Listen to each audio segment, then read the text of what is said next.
Thanks, Resub AJ. Why are they shutting down the Overwatch League? Dwindling interest would be my guess. It's actually pretty wacky. I haven't read this article on it. I wonder if this gives the full overview. Let me see. 6 years after the Overwatch League was formed, dark clouds loom on the horizon, but is OWL coming to an end? As the esports industry continues to navigate a dark period, commonly referred to as the esports winter. Jesus, that's embarrassing. Please don't call it that. This is just very natural for a highly inflated industry. Everyone knew this day was coming. They just kept kicking the can down the road. Oh, here we go.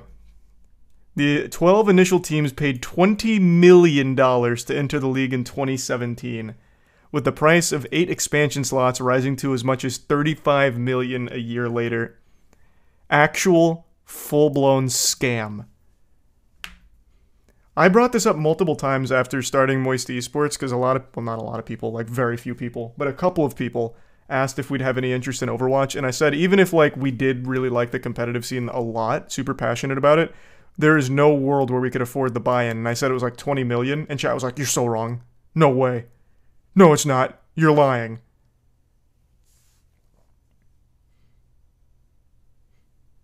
It's truly abhorrent. This was a crazy fucking scam. Resub Kaiser, Ryan, and Chicken. Despite big ambitions and the extravagant sums of money involved, the Overwatch League has lost steam over the years, failing to ever eclipse the viewership it achieved at launch. Multiple factors have contributed to this, from the controversial YouTube exclusivity deal to the 2020 global health and travel crisis to the allegations of abuse and harassment at Activision Blizzard.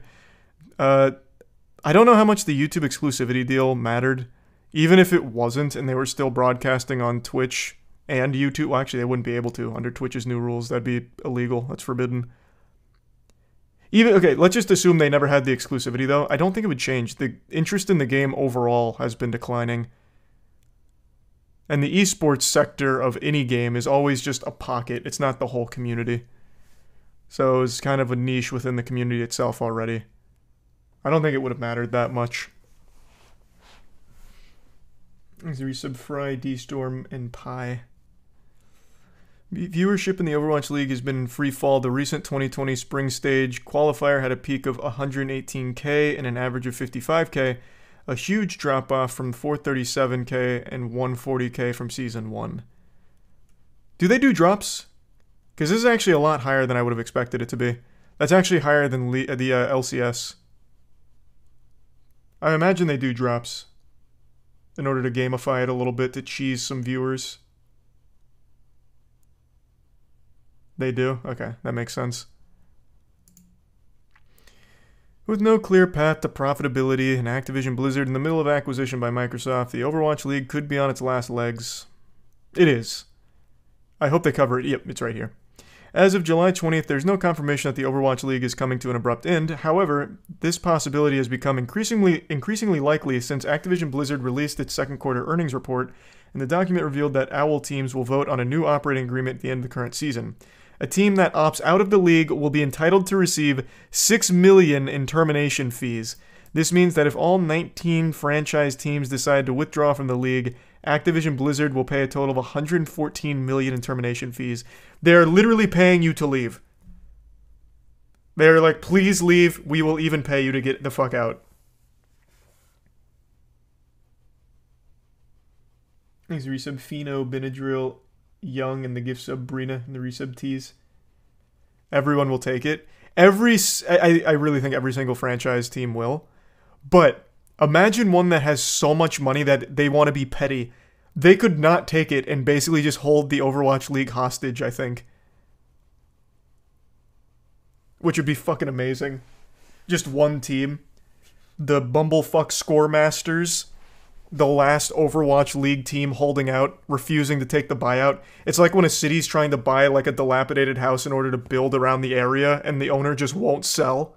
It's like that scene in Better Call Saul, actually. But with an esports squad.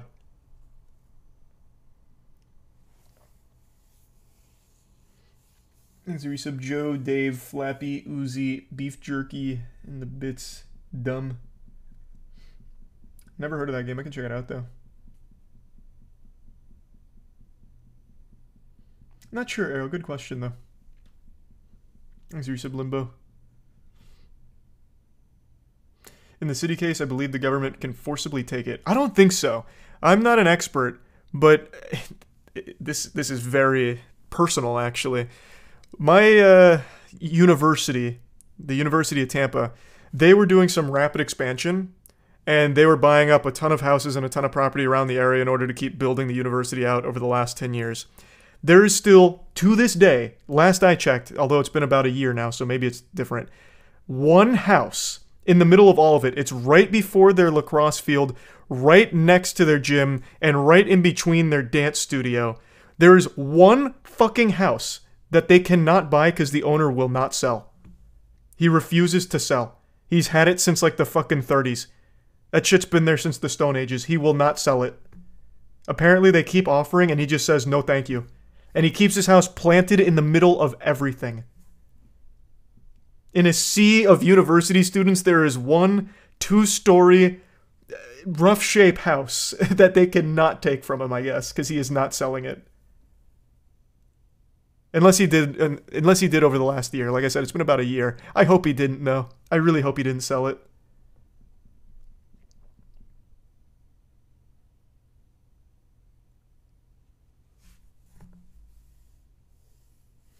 Thanks to the resub, Oli, Gray, Aldo, Stadium, and the Prime Kill and Tier 1, Muchacho, and Bits Arrow.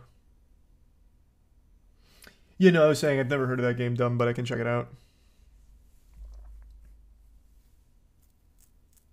There's a lot of houses that have done the same. Yeah, I don't think they can just forcibly take it. That'd be such a huge violation, I think. Like, that'd be highly illegal to just take it if he's not willing to sell. After spending between 20 to 35 million in franchise fees, plus millions more in operating costs over the years, many teams may simply opt out of the league and take the termination fee to stop the bleeding and recoup some of their losses. Independent reporter Jacob Wolf reported in May 2022, Activision was still owed approximately 400 million in unpaid franchise fees from OWL and CDL, as payments were deferred during lockdowns. This is another one you guys didn't believe me on. CDL was also a $20 million buy-in, roughly, for the esports side. You guys didn't believe me there either. It is.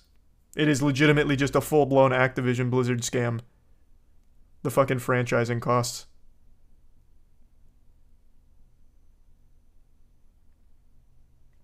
I think it was even 25. It might have been 25 for CDL. I can't remember. But I know it was at least 20.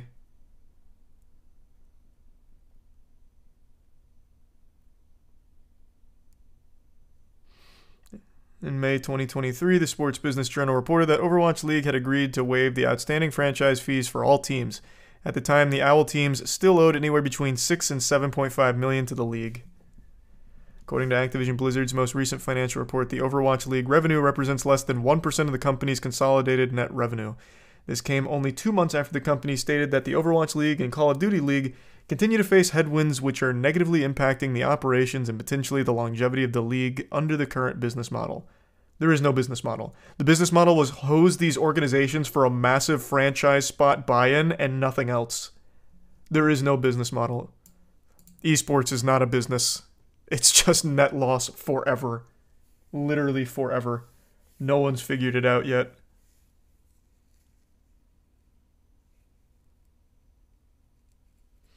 Thanks to resub Phoenix and the gift sub Totem and the resub Jim and the Prime Henry.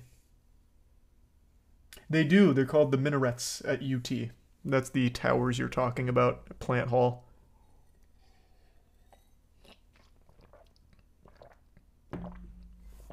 Thanks to resub Bread and Jam. Yeah, I'm going to play Remnant too.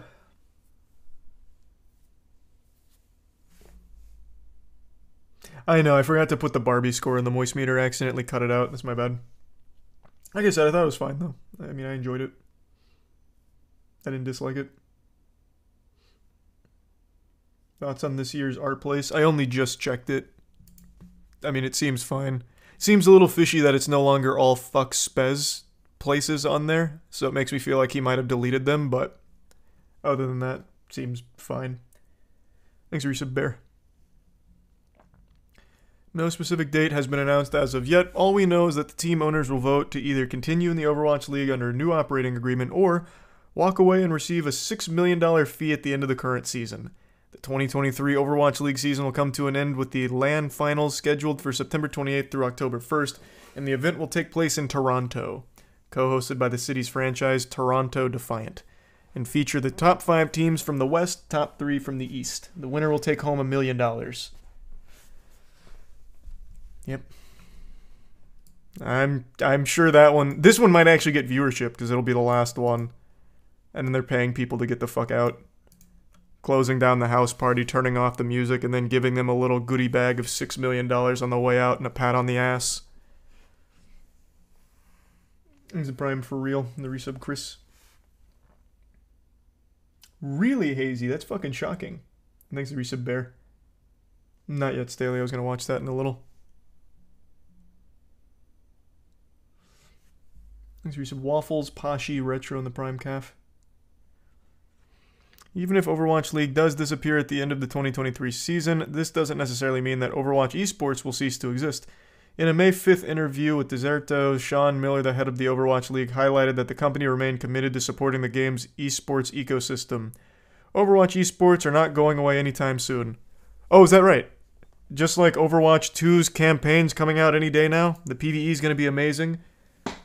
We're going to have seasonal storylines when you couldn't deliver on that. All of those other amazing promises that have come true for Overwatch. Your word means a lot, Sean. The Overwatch track record has been stellar. Blemish-free.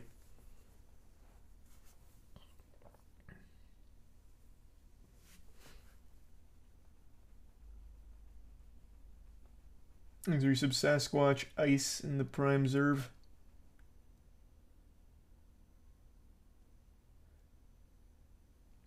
That's super weird, Chris. Send it on Twitter then, if it didn't work through the actual site. But resend it as well. I'll double check.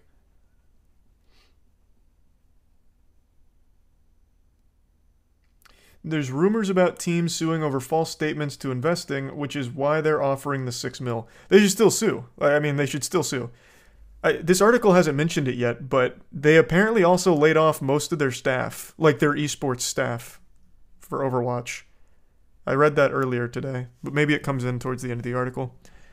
On July 19th, Miller underlined the same point, telling Verge that Activision Blizzard is building towards a revitalized global scene that prioritizes players and fans. As opposed to what? Prioritizes what? Like, this is esports. Players and fans. There's nothing else. Like, I mean, I guess you could prioritize money, but you've done a terrible job with that, too. Like, this is a nothing statement. This is legitimately a nothing statement. This means nothing. There's a resub Goo, Aiden, and the Prime, Quinn. He added that the company could be taking elements from other esports leagues when designing the future of Overwatch esports. One such league is Overwatch Apex, a tournament series in South Korea organized by cable TV channel On Game between 2016 and 2017. Apex came to an end in late 2017 when Blizzard announced that Overwatch Contenders would operate in 7 regions, and it was rebranded as Contenders. What does this mean for the Call of Duty League? It's unclear at this point how the cancellation of the Overwatch League will impact its sister, but what is clear is that the recent round of layoffs at Activision Blizzard has affected workers who were involved in the CDL operations. CDL senior producer Nicholas Henshoden was among the almost 50 people who were let go earlier this week. On Twitter, he said that he and his entire content team had been laid off, and he'd been with Blizzard since 2017, working with Heroes of the Storm and Overwatch before transitioning to Call of Duty. Yeah, they don't really have an esports staff. They're fucking... They're slapping them.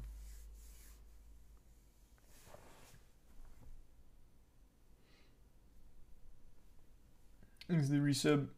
Cutie, Hype, 5-0, Zombie, Phil, T-Mills, Alabama in the Prime, Shin. Oh, it should already be there way, way, way before that, Silent. So something went awry. Definitely toss a message. Thanks, Resub Garcia.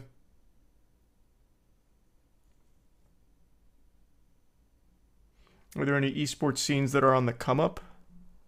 On the come up. None that pop into my mind. I mean, unless you want to get cheesy with it like Street Fighter 6, but that's just Street Fighter and this is the newest title. Thanks for resub Parblocks.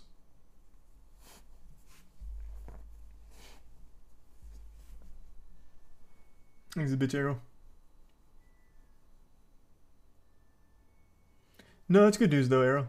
Glad to hear that.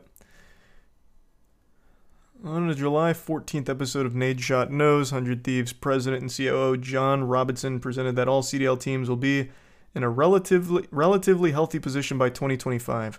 That's a good thing for the league overall, for all businesses to go through that transition of getting to break even.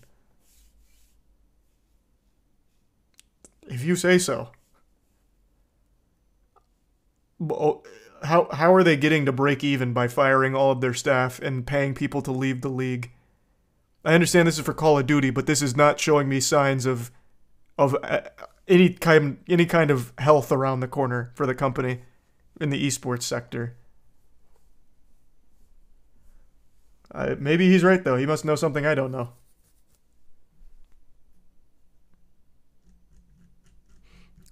Very interesting. Thanks, Recent Vocal. I still play it from time to time, Stoned. Well, it's been a while, actually. Thanks to Prime Null. But it's still around.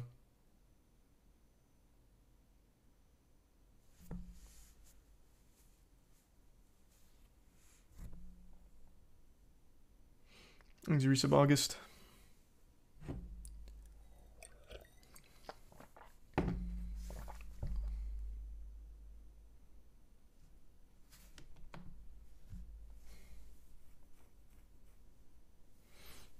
They're going to get a bag for exclusively streaming on YouTube, so maybe they think they'll break even off that. Why, they already have that.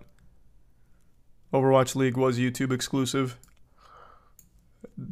Apparently wasn't that big of a bag, and their viewership is trash compared to what it used to be. Thanks, Resub Cambay.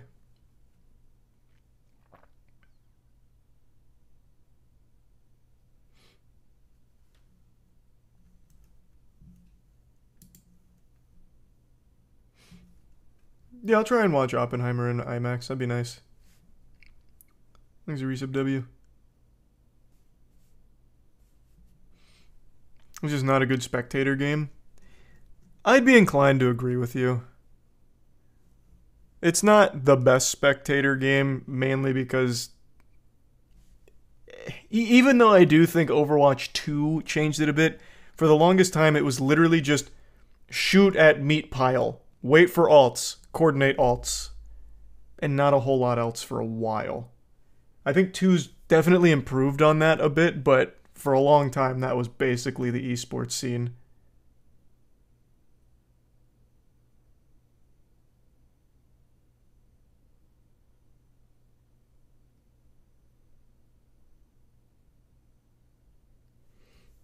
Thanks to the resub, Super Spirit Cosmic in the Prime, TJ.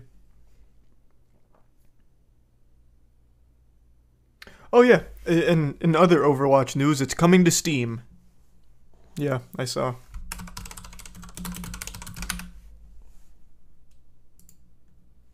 Oh, actually, it's coming to Steam much sooner than I thought. August 10th.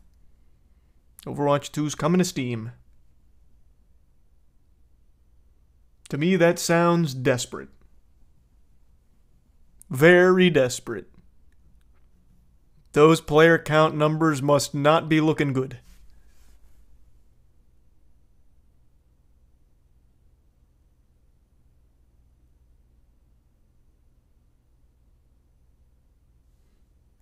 Thanks to the Prime, or the Bits Augusto and the Resub Celt. Best spectator game in your opinion for esports? I think the easiest esport to watch, even as someone that doesn't really play games, is Rocket League. Super easy to understand, very flashy, very interesting. Rocket League is probably the easiest, most accessible esport. You don't have to play the game, you don't even have to know games, and you can understand it because it's soccer, cars, and the cars can fly. Got fucking jet boosters.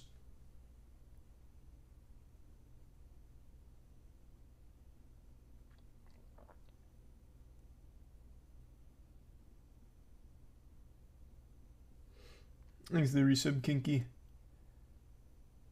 Why is LCS dying when the EU League is thriving? Innumerable horrible decisions from Riot. Most recently, putting it on the fucking graveyard shift for spectators. They give it the worst time slots for watching. It's like they actively want to kill it.